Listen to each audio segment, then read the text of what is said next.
Hello साथीहरू, सम्पूर्णलाई स्वागत छ मेरो मिनी भ्लगमा। आज चाहिँ हामी तीनजना मेरो स्विट फ्यामिली जाँदैछौँ मेरो ससुराली देश भियतनाममा। हामीलाई पुर्याउन चाहिँ आएको थियो मेरो बहिनी अनि त्यस पछाडि मेरो साथी।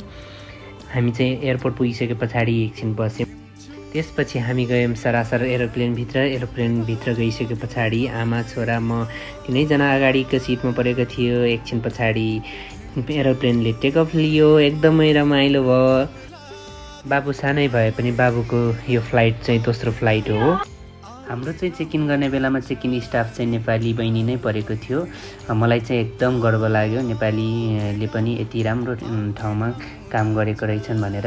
यदि बहिनीले मेरो भिडियो हेर्दैछ भने थ्याङ्क यू सो मच बहिनी है। एकछिन पछाडि खाना खाने बित्तिकै मेरो छोरो चाहिँ सुत्यो। बाबुलाई सिटमा सुतिरहेको देखेर एयर होस्टेस एकछिन पछाडि आएर बेड ल्याइदियो। त्यस पछाडि बाबु चाहिँ बेडमा आनन्दले बोस जसरी निदायो। अनि त्यस पछाडि हामी पुग्यौँ भियतनाममा पुगिसके पछाडि हामी ल्यान्डिङ समयमा चाहिँ थोरै हल्लिने भएकोले बाबुलाई चाहिँ आमाको काखमा सिट बेल्ट लगाएर सँगै राखिएको थियो। बाबु एकदम खुसी थियो। अनि त्यस पछाडि हामी पुग्यौँ इमिग्रेसन चेकमा।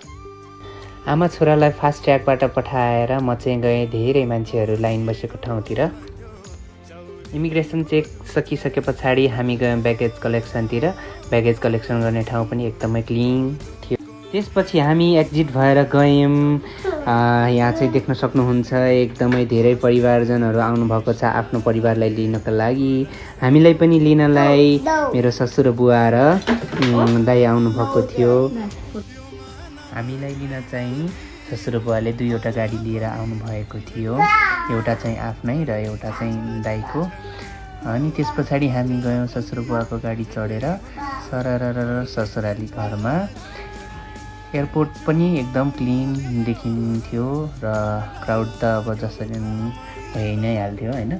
अब जहाँ जुन देशको एयरपोर्ट भए पनि क्राउड भइ नै हाल्छ। यो चाहिँ मेरो दोस्रो पटकको भियतनाम भ्रमण हो।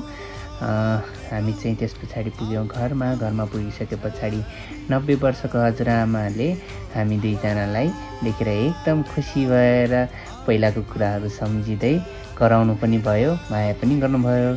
धन्यवाद। Thank you for watching.